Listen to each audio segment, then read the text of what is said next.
At this time, I bring Michael Hamlin up to share the perilous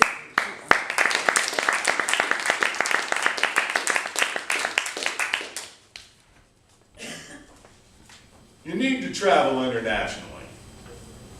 Help me out here, Toastmasters. You need to travel internationally.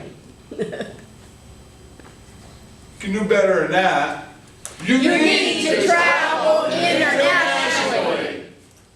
6 years I lived with the almond woman. For 6 years, I heard those words, sometimes several times a day. Now, I thought I was particularly well-traveled with my job in medical sales. I had visited every major metropolitan region in the United States, some of them several times. I brought her 2 weeks in San Francisco. I brought her to Atlanta, New York City, and I kept hearing, You need to travel internationally. I'm here today to tell you about the time I finally got to travel internationally. And at the end of the journey, I'm going to tell you about a couple lessons that I learned.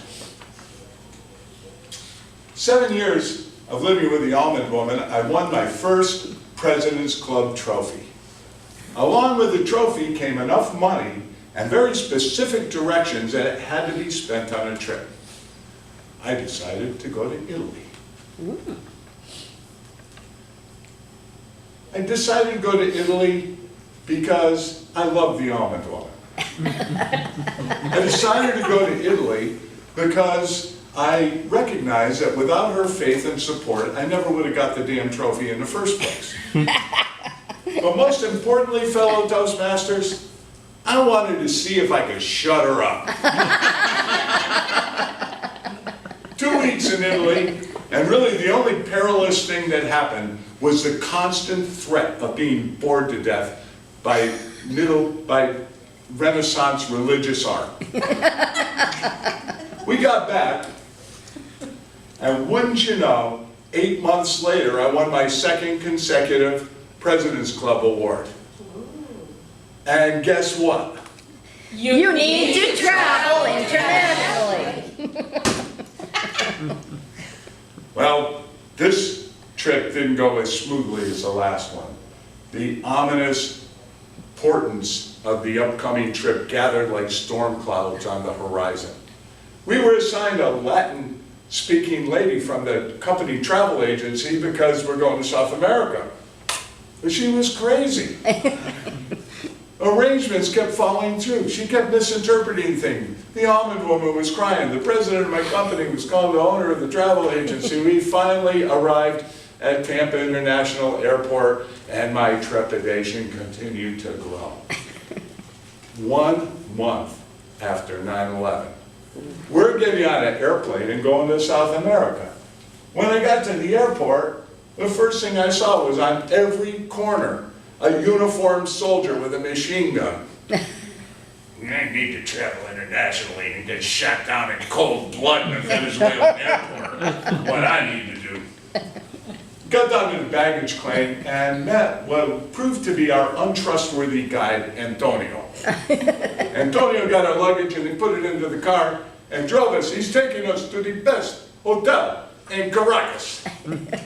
Now, 2 hours later, when we got to the best hotel in downtown Caracas, it looked to me more like a hotel you would pay cash for in East Miami.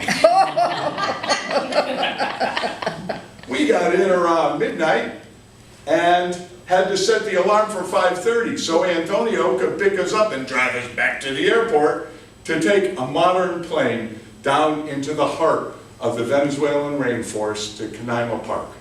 Now, I know it was a modern plane because it had 2 propellers instead of 1.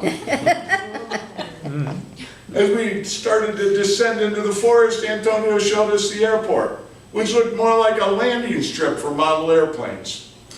We got all our luggage into a Land Rover and bumped over a rutted dirt road to what is now famous in my life, the Canaima Motel.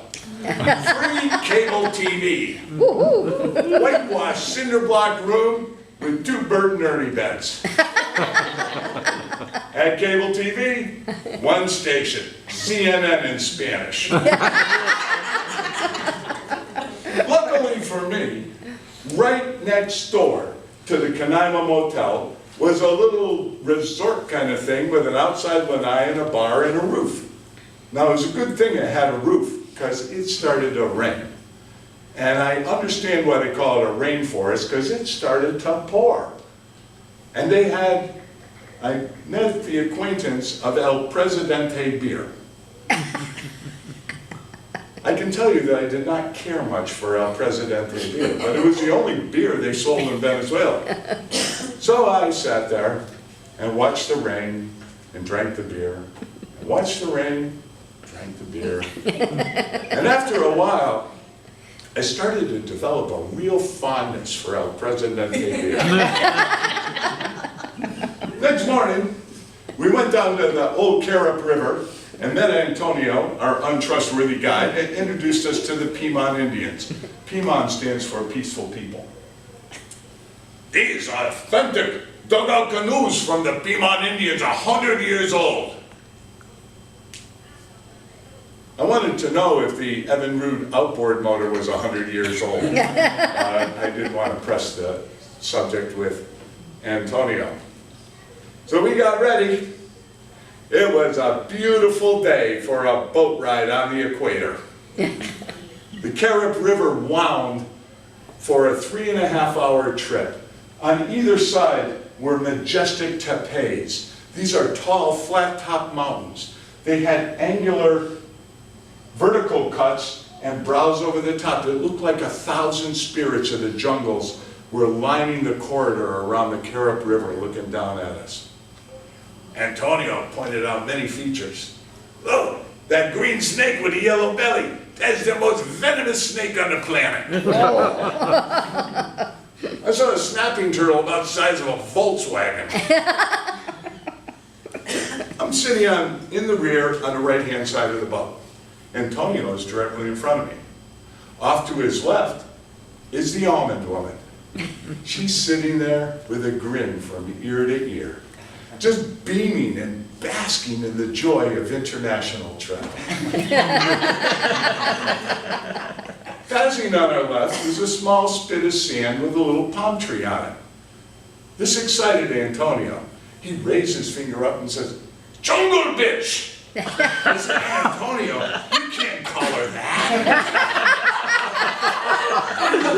"No, not that jungle bitch, that jungle bitch." And then, Antonio, if I called her that, I'd be breaststroking on the old carrot with the yellow-bellied snakes right now. As an aside, Toastmasters, maybe a new pseudonym was born. 3 hours later, I saw a masterful job of Piedmont Indian parallel parking on the side of the trailhead to Angel Falls. All right, where is the biggest waterfall in the world? Oh, it's 1 mile up. The first accurate thing Antonio had said all night. It was 1 mile, straight up. A note that was not included in the original Almond Woman travel itinerary. We marched. It took almost 2 hours, stone over stone. After about an hour, I started to notice that mist was forming on my glasses, that my shirt was getting as wet from the outside as the inside. There was like an aerosol floating through the jungle. As we got higher, it got cooler. And finally, the most great part of the trip, Antonio pointed to the right. I was going to be able to take 10 steps on level ground without going another foot higher. Oh.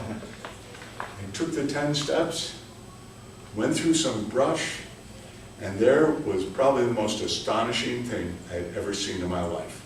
Angel Falls, 3,212 feet high, 15 times higher than Niagara Falls. Wow. Even the Piedmont Indians were awestruck. Because of the torrential rains the night before, Angel Falls was in the most glorious display, and there would be no mistake at all why this was called the seventh wonder of the natural world. And I promised you a lesson. And actually the lesson comes in two parts. The first part is, you do not need to travel internationally. Just don't even worry about it. It's not that important. But here's what is important. And what I learned on this trip with my international travels. Fellow Toastmasters, you need to get over yourselves. You have partners, you have friends, you go to dinner, your friend has made a special dish for you. It's like they say, I don't like mushrooms. Your friend gives you a book to read. I don't like biographies. These are not opportunities. These are the fruits of life that your associates are handing you. And by getting over your biases and trying and sampling these different fruits, your life will be enriched in many other ways. Next time somebody asks you to speak in front of a group, don't say, I'm afraid to speak in front of people. Join a Toastmasters club.